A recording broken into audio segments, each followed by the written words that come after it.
Traffic authorities say they will be on high alert when holidaymakers return home, and Minority Front leader Rajbansi remains in a critical but stable condition at Durban's Umhlanga Hospital. Ambosisi Wakhatebe with the latest news update. Traffic authorities say they will be on high alert when holidaymakers return home. The road death toll is continuing to rise, and more than 1,000 people have so far lost their lives since the start of the festive season. Traffic volumes are also expected to increase before the New Year's weekend. Spokesperson for the Road Traffic Management Corporation, RTMC, Ashraf Ismail, says there are three main factors that cause the death of road users. These are speeds that are too high for circumstances, particularly during inclement weather and at night. Dangerous driving, as we've seen that out of the 16 major fatal crashes that were investigated by the RTMC Special Accident Investigators, 13 of them are as a result of dangerous overtaking. And that clearly is a very, very worrying trend that we are picking up. And then, of course, there's drinking and walking and drinking and driving. Port Elizabeth police are looking for 6 men who allegedly hijacked a motorist in the city last night.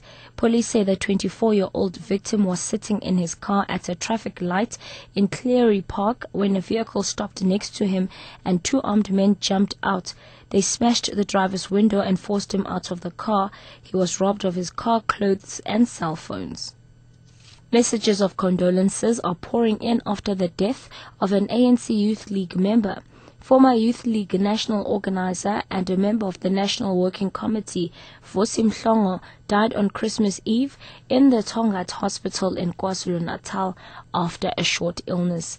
Mhlongo joined the league in the early 80s and served as a National Working Committee member as well as national organizer. Youth League General Secretary Sindiso Makaka described Mhlongo as a soft-spoken person. We regard him as one of the greatest leaders in the youth movement that have been produced by the glorious movement of young people, the ANC Youth League. We pass our condolences to his family, to the fellow fighters, the economic freedom fighters. We know that his soul will be with us until we conquer the white monopoly capital, which is confronting us.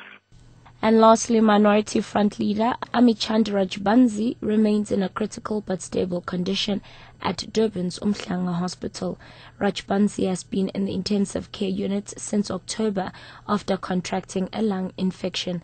Doctors have noted a slight improvement, but at a very slow pace. His wife, Shamin Thakur Rajbansi, says she is thankful for all the support and prayers that have come through for her husband's recovery. It's just his strong will, he's hanging in on there and he's fighting this infection. I know that people miss him and his voice and all his activities, but he's there and he's still fighting, he's fighting to win this war with this infection. He gets agitated that he has to be in hospital for so long. He's a man who likes to be up and about and doing things, especially during this period.